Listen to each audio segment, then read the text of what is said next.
Hi, welcome to Addiction Recovery Place podcast, the podcast champion addiction treatment professionals around the world. I'm your host, Chris Langley, and I'm very pleased to introduce today's guest, Larry Davis, from the state of Michigan. Larry is the Treatment Court Liaison Officer for Oakland Community Health Network. He's also a board member of the Michigan Certification Board for Addiction Professionals and also a state certified drug and alcohol counselor. Welcome to Addiction Recovery Place podcast, Larry. It's so good to have you with us today. Thank you, Chris, for having me. Just feel very privileged and blessed to be on your podcast. So thank you for having me. Well, thank you for joining us. I know you're incredibly busy with the work that you're doing, and we're going to find out all about this today. And I'm really excited because you're working in the courts, which is where it all started for me. And one of my favorite bits of my work was working in the courts. So I'm fascinated to hear more about what you're doing. So can you tell us about yourself and your journey to becoming a treatment court duty liaison officer? Sure, absolutely. That is a question in regards to how did I get into this. It's funny because I don't think people wake up when they're a kid and be like, I want to do this when I grow up or work in drug court. So pretty much how my journey started, and I'm a believer. So really God just orchestrated all of my steps.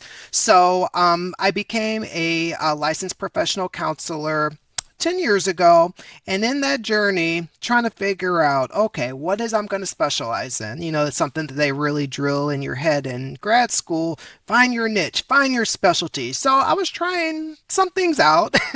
Some things I was like, that's not for me. And one day, I was trying to find a job. I was like, you know what, I need to try to find something. Oh, there's this job position for inpatient for substance use. Didn't think too much about it, but what really intrigued me with the position was the hiring manager at that time was like, this is a great opportunity to really be able to teach people and educate. And he had me after that because that's one of my callings is, teaching. So I was like, you know what? Why not? I got nothing to lose. And you know what? That was one of the best decisions ever, was taking that job, because that's when I really fell in love with substance use and just being able to just be exposed to a whole new world. And I learned so much in that field. So this just tells you how dedicated I am. When I'm focused on something, I go all in. Once I realized that, wow, I actually enjoy this. And my first assignment was working at a women's unit. And there were doubts. Oh, a guy. Good luck with that. But I loved it, and it was such a great experience. So after that, I started exposing myself to the different components of substance use when it comes to treatment. So I worked in inpatient for a number of years.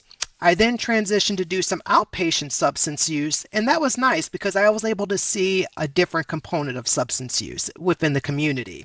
So my first step in working more in community-based work. And then I also did medicated assisted treatment.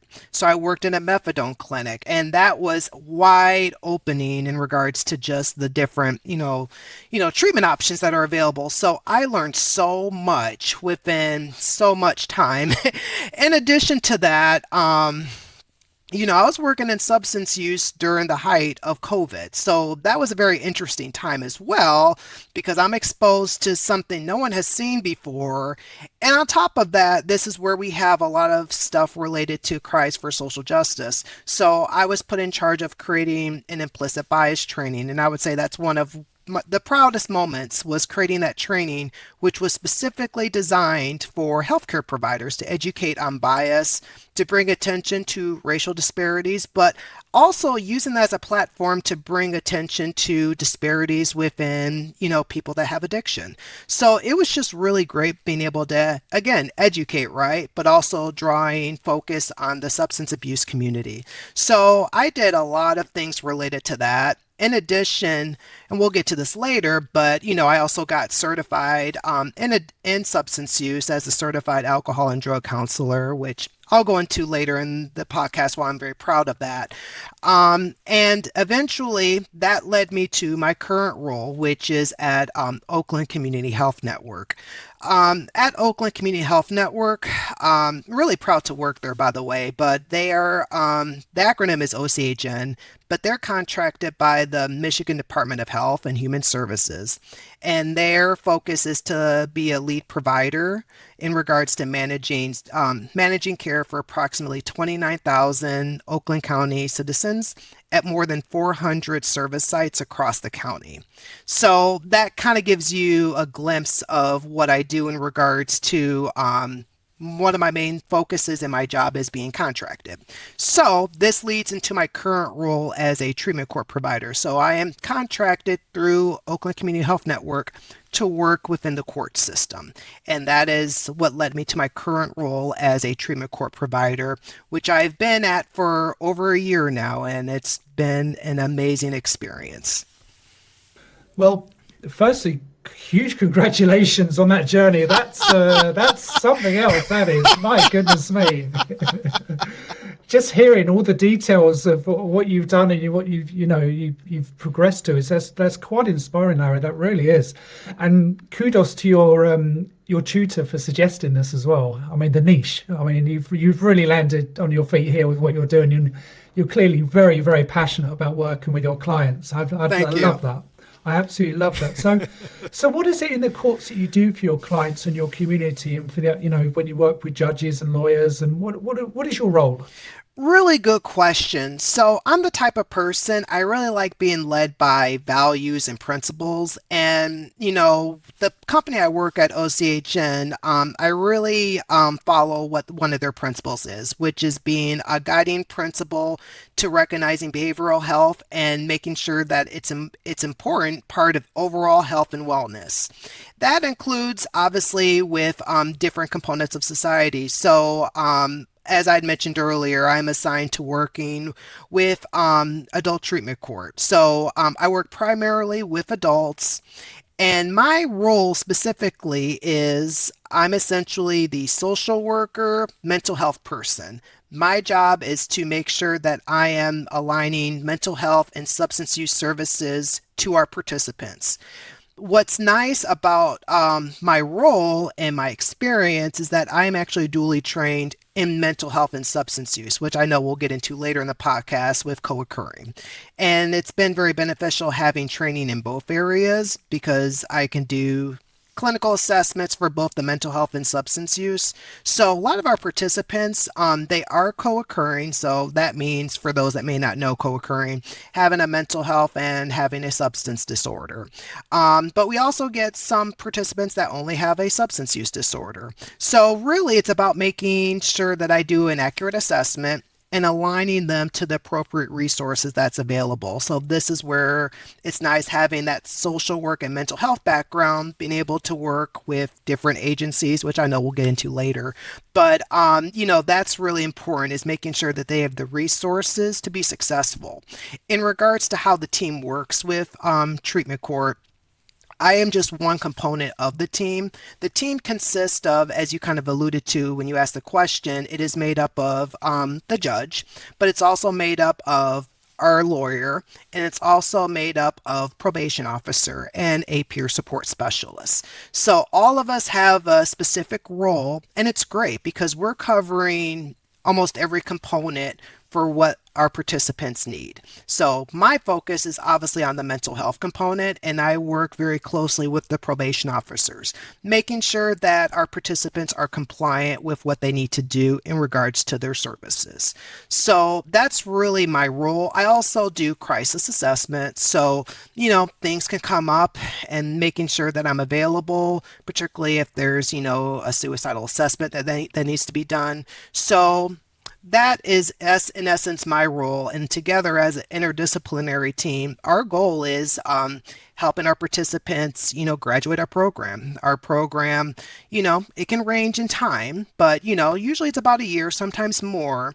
But helping our participants go through each phase so they can graduate and be a productive member of society. Mm-hmm. So you support them as they go through their treatment as well. You don't just refer them and then your participants on, and then you start working. You continue working them throughout the whole year as well. So you've got a multi-skilled team wow, that's incredible, because in the UK, we didn't have the system at all. One of the most frustrating things I had was working with mental health teams and working in the drugs field. We never worked together.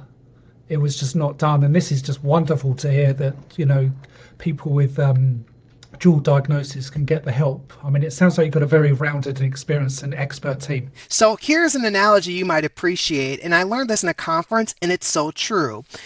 The treatment team that's in place at Adult Treatment Court, it almost operates as almost like a family system. The judge, doesn't matter if it's a female judge or a male judge, they're daddy. Probation officer is that annoying sibling that's going to tattle on you. And the therapist, the mental health treatment court liaison, we're considered mom. We're the support, but we're also considered more the safe place. So I use that analogy in illustrating that, yes, my job is not just to, make sure that they go to their appropriate resources, but yes, I'm with them from beginning to end, but also being that safe space. Maybe they don't like what the judge is sentencing them to. Maybe they're frustrated at something the probation officer said. And I can be that middleman with being able to really communicate, okay, this is what the judge is saying, this is what the probation officer is saying, but also being able just to, communicate, being able to offer that support, because absolutely you need that support. And that's what I like about our program. Can it be tough love? Absolutely. That's part of being an adult. But on the flip side of that, it's great having that support. And I think everyone within our team does a phenomenal job with being loving and supportive. But yes, as a mental health provider, we can really delve more into that with being able to talk about emotions and, hey, it's okay to cry, and being able to encourage them. And, there's a relapse. Hey, it's okay. Being able to just offer words of encouragement. So yeah, it's pretty cool. It must be such a weight off your participants' shoulders when they know that this service is available to them. Mm-hmm. It must be quite incredible. And I love your analogy of the judge's dad. I just thought, yeah, that makes a lot of sense to me. That really does. That's brilliant. What other agencies or services do you work or liaise with outside of the court, Larry? What other, you said you work with probation and other teams. Are there any other agencies you work with? Absolutely. So I'm really glad you are asking this question about agencies, because there's no way we could be successful with being able to have our program if we didn't have involvement within the community and the agencies that we work with. Me and my brother have a saying, and we like to say it all the time: relationships matter. And a big component of this job is relationship building. We work with a variety of different providers. We meet participants where they're at. So yes, majority of our participants, they may have state funding, but, we want to make sure that we align them to the right, agency so they can get the resources that they need. Within Oakland County, we work with 3 major agencies. Our go-to is Easter Seals MORC. So they're one of our main, community mental health providers within Oakland County. And they have an excellent, substance abuse outpatient program, mental health program. And they also have, a medicated assisted treatment program. So they're one of our main providers. In addition, we do work with TTI, and their mental health agency, as well as CNS. We also work with Meridian Health Services. They provide good substance use services. So overall, it's a team. And, my role is to make sure that we keep those lines of communication open. And what's nice is, I used to work in the front lines. I worked in agency. I know how it is. I know there's manipulation within clients. I know what it's like working with limited resources. So being able to brainstorm with our providers, with management, and, just really being able to promote, like, hey, we're on the same team here, and we want to make sure that we hold our participants accountable. It's huge. And I just really being able to just have that communication, it's important. And again, building those relationships, because when relationships are built within agencies, man, can so much positive work be done. Yes, yeah. Joint working is such a vital component for this work. That's for sure. So when participants are in court, what are some of the sentencing options that are available to the court that you help your clients with? So if someone's looking at maybe quite a hefty prison sentence, what can your work do to kind of reduce that risk? Sure. So, and this will go into a little bit more detail when I talk about some data that we have of our program, but our program is essentially a jail diversion program. So, what's nice about our program is, I think with the state of Michigan in general, is we're realizing that jail is not always the answer when it comes to addressing substance use and mental health problems. And programs like mine have been established, and word is more now getting spread to have an alternative instead of jail. And a lot of it really depends on the charges. A lot of charges that we get within our program tend to be OWI related. So, a lot of times, they're going to be able to be in our community. And essentially, adult treatment court is a extended form of probation. That's really the way of looking at it. It's a privilege being out in the community, but you know what? There are still going to be expectations. You're still going to be held to certain standards. And, it's making sure that you follow up on what you need to do, whether it be testing, whether it means showing up to your appointments for, your substance use treatment or your mental health treatment, just making sure all those components are met. So to answer your question, we really take things by a case situation. One thing about our judges, they're very fair, and they want to make sure that they're giving our participants every opportunity to do what they need to do. And we really approach this program from an area of love. But at the same time, we want to make sure we're keeping our community safe. So it's a very fine line. So it's really just case by case is the best way I would answer that. Sometimes we'll look at doing something called recovery weekend, which I'm a big proponent of.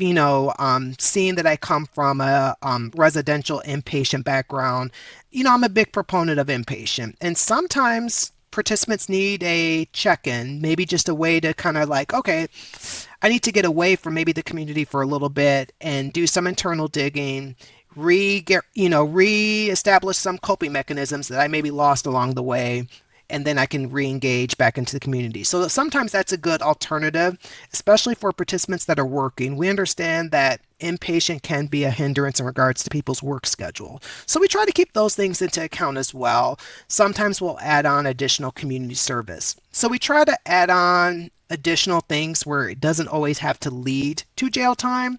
But you know what? Depending on the situation, sometimes it does. Of course. So you just mentioned something I've never heard of before, Larry. You said weekend recovery. Yeah. Thanks. Tell me about that. That sounded interesting. So weekend recovery, and being honest, this was something I started to learn more about as well when I started this job. But what's nice about it is essentially if we're seeing one of our participants struggling and, they're testing positive, well, you know what? Why don't we let them maybe go to inpatient, but rather than devoting a full 14 days for inpatient, which can be a hindrance maybe on their family or work schedule, we'll have it just be for a weekend. But it's going to be a concentrated weekend where it's almost like doing inpatient to the extreme, where it's going to be a lot of programming. You're on a time crunch. You're doing programming. You're doing groups, all within 3 days. You're going to have a treatment plan that you'll need to complete in 3 days. The purpose of that is to hopefully get you realigned with, your coping skills, get you realigned with, being more aware of your triggers, figuring out what your supports are so you can better re-engage into the community. So, we explore that option on a case-by-case basis. I'm glad I asked about that. That was it's fascinating. The fact that someone, you've got those tools available for your participants to engage in and to not affect their work.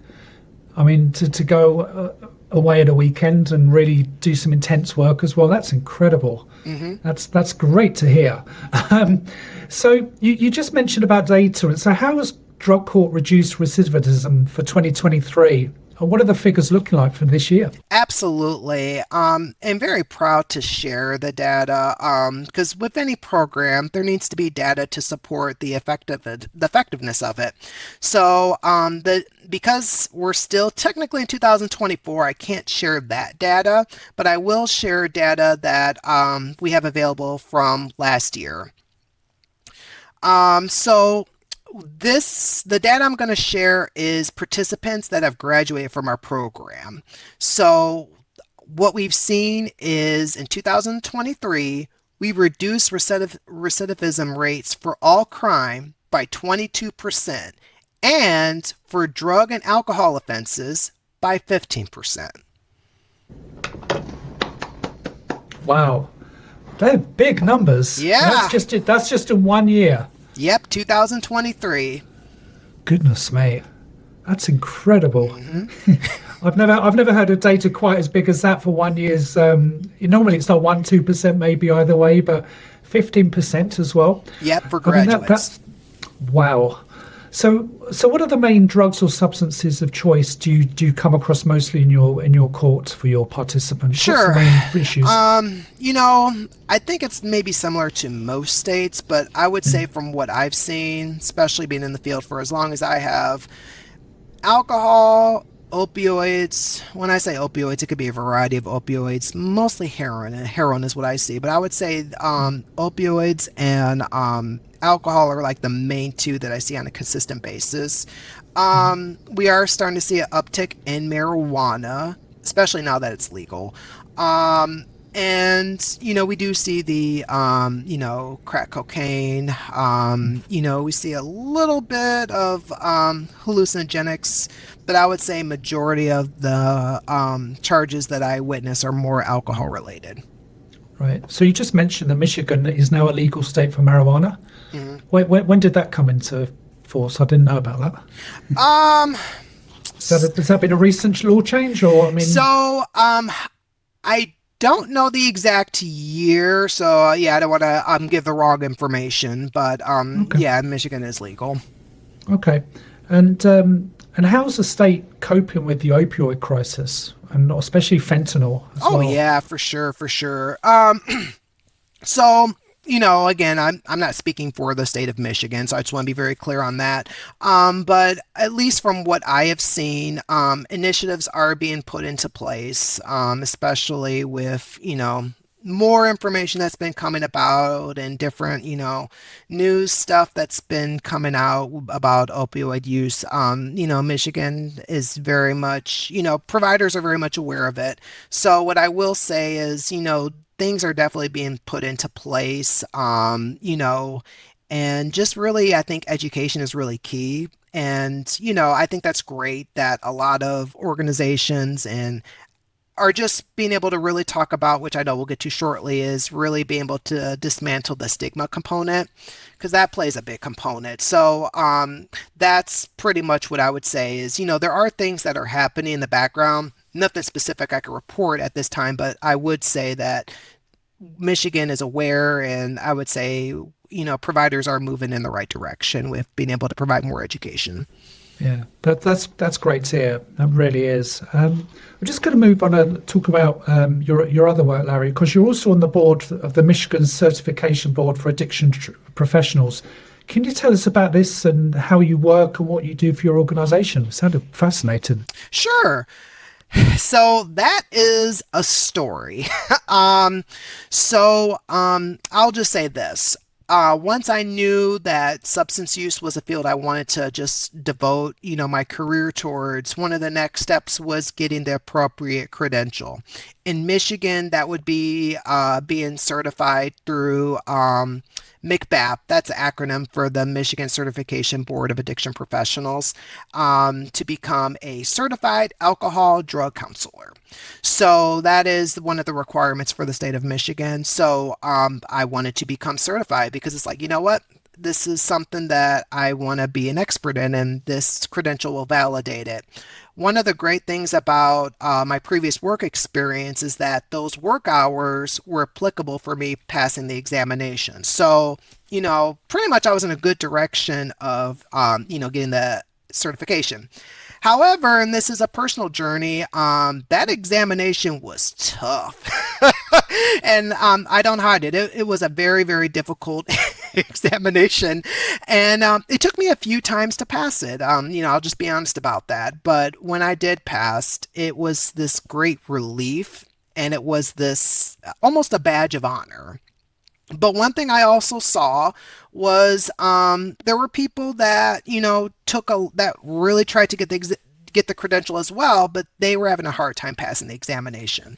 So that's really what encouraged me to want to get more involved on a state and local level because the credential has immense value, especially within the substance abuse community. And I wanted to make sure that we could make the credential available for everyone. I had a lot of great coworkers that, were awesome SUD providers, but had difficulty passing the examination. So that's what led me to actually want to join the board. So I was able to join the board last September, and it was an awesome experience. I was able to, being able to talk about my experiences, but also other people that are on the front lines. And that's one thing I feel very privileged about is, yes, I'm on the board and the board does amazing things with being able to promote substance abuse education to mental health providers, being able to make sure that you get the training that you need that's necessary. Because we know this, with mental health and substance use, there is a difference, and there needs to be appropriate training for both. And with the CADC credential, it provides you that necessary education and training so you can be an effective, dually trained, therapist where you can treat both the mental health and substance use. So I just really want to be an advocate for that and help make that credential more accessible. And I like the fact that I'm still in the community and in the front lines to some degree because I'm able to take what I hear from the front lines and report it to the board so we can be able to move forward to figure out how we can, better meet our providers where they're at. That sounds incredible. So you joined this to get trained and then you're now on the board. Go figure, right? Do you have any spare time? Probably not. Yeah, that's a good question, Chris.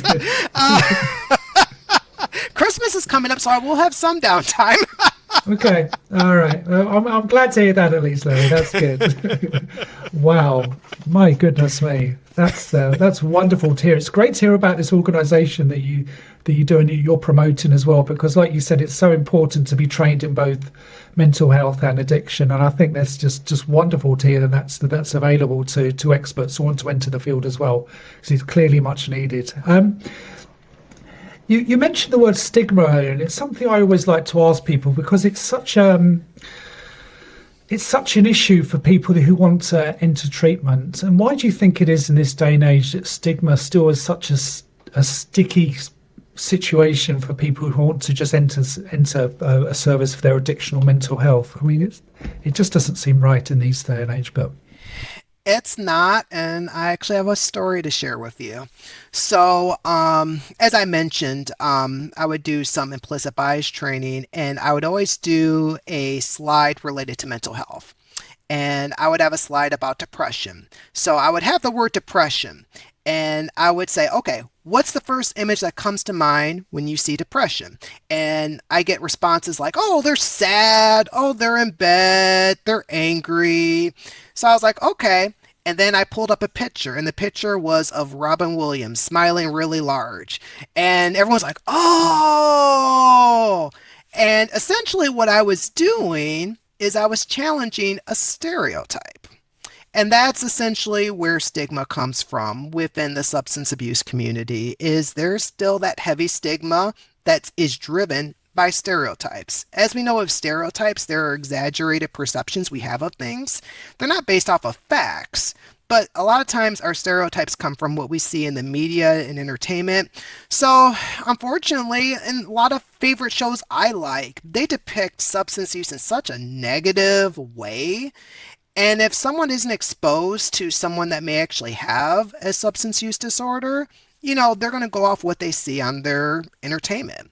And this is where that education piece is so important because you're correct, Chris. Stigma does prevent people from being able to get the services that they need.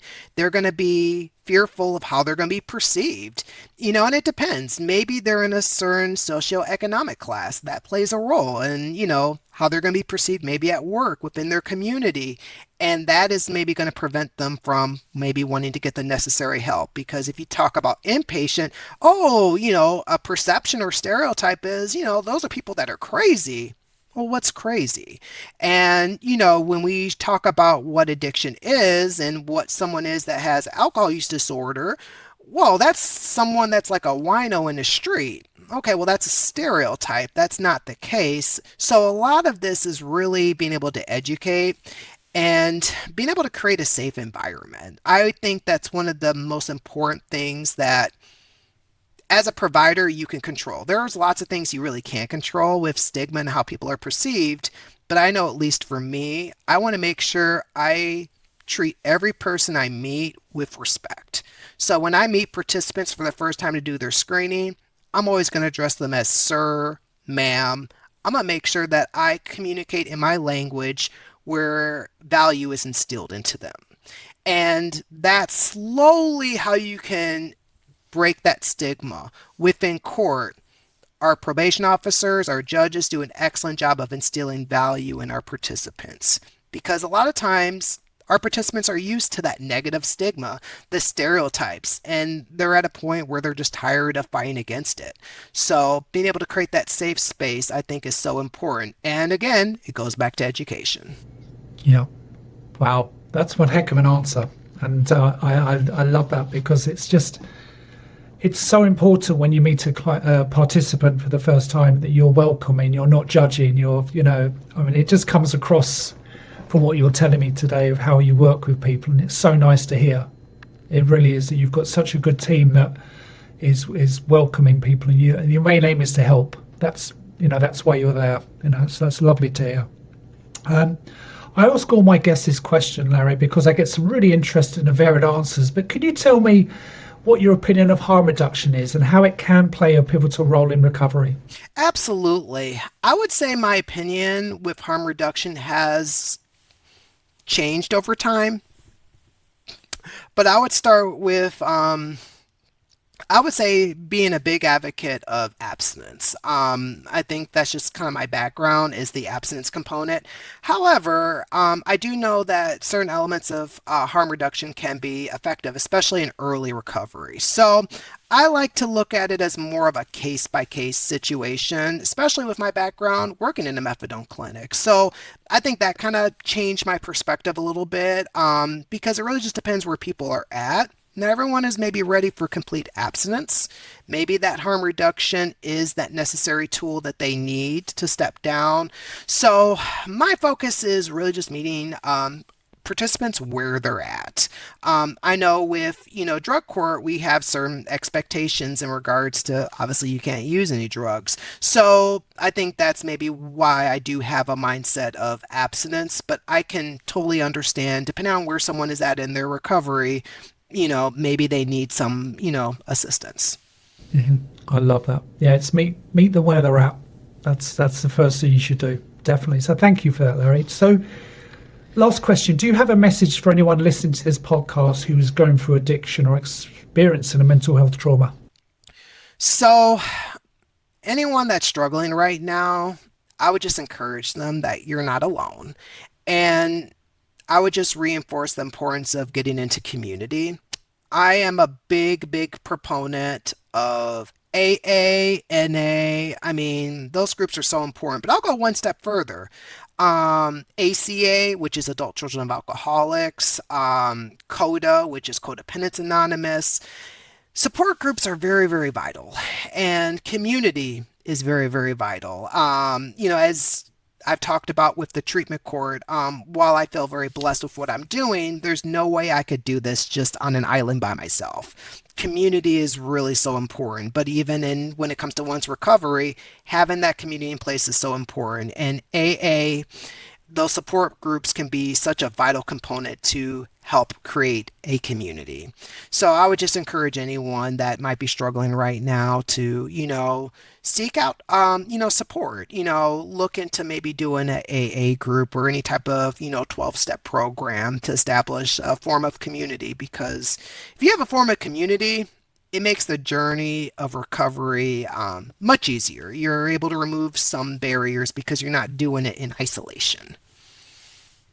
Definitely, most definitely community. That is definitely where it's at, that's for sure. Can you tell our listeners how to best to contact you and to find your service online? Absolutely. So I can be found mostly through LinkedIn. So I didn't put my full name, but I'm a junior. So I could be found Larry Davis Jr. I usually pop up pretty quickly on LinkedIn. I can also be found, I would say that's probably the main place to find me right now would be LinkedIn. So yeah. Wonderful. Well, Larry, it's been fascinating. It's so interesting to talk to you and to hear the perspective from a court officer, a court treatment officer as well. I love what you and the whole team, even the judges doing. I think, big shout out to the judges as well in these drug courts. Awesome. The daddy. Yeah, that's lovely to hear. It really is. And, it's been a real privilege and honor to speak to you today. And thank you so much for coming on. I really appreciate it. Thank you, Chris. I appreciate you having me. Thanks.